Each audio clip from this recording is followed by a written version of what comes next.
What's going on, guys? Coming to you here from actually my garage that I'm slightly turning into a barbershop.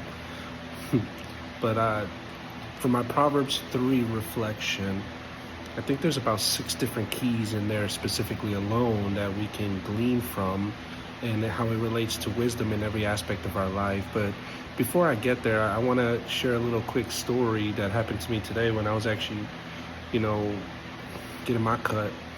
And I was having an interesting conversation with somebody there, and we started really talking about specific relationships with people and how people talk and do bad things behind our back and say bad things about us, and how we usually go out of our way to help people, and at the end it ends up just biting us in the back.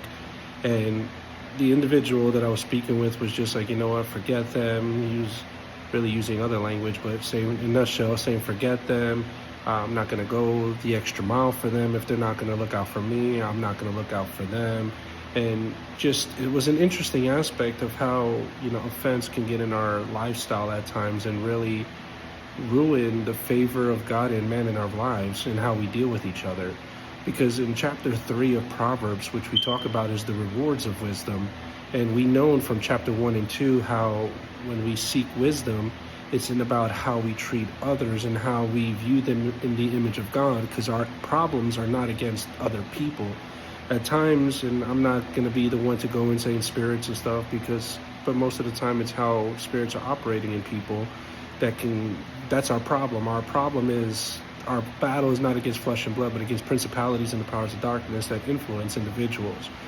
But nevertheless, I was talking about how as we pursue wisdom and pursue to see every person in the image of God, where the fear of the Lord starts to really grow, and we start to see some of the rewards that come from wisdom. And one of those is that others start to really realize that how we do life, because we hold on to a loyal love and a loyal truth, and we practice what we preach. If somebody strikes you on the cheek, you turn the other one. And you're not doing that just so they can hit you again. You're doing that so God can intervene and become your intermediator and your defender in that process. So what am I looking at when I see this reward? Because people will realize that you are doing life well when you're actually practicing what you preach. You're following wisdom, and actually you're benefiting the rewards that come from her. Not only that, you are also provided guidance. You are provided correction, which we need all the time. It's actually giving you blueprints, like how God was able to orchestrate things. It's giving you like a safe haven of like, hey man, these are your purpose, because it starts to reveal your purpose and how you deal with others. And then it finally concludes with how you deal with your relationships. It's funny how everything always comes down to your relationships with others. So those are some of my reflections. I would love to hear some of yours. But overall, I think the biggest thing that we can glean from this is there are rewards that happen behind the scenes that we might not be able to notice right away, but it helps build a testimony for us, and it provides a good testimony for others. So hopefully that kind of gives a little bit of guidance, or at least my thought process, because in all sincerity, man, I really just want to imitate and walk in the dust of my Rabbi Jesus.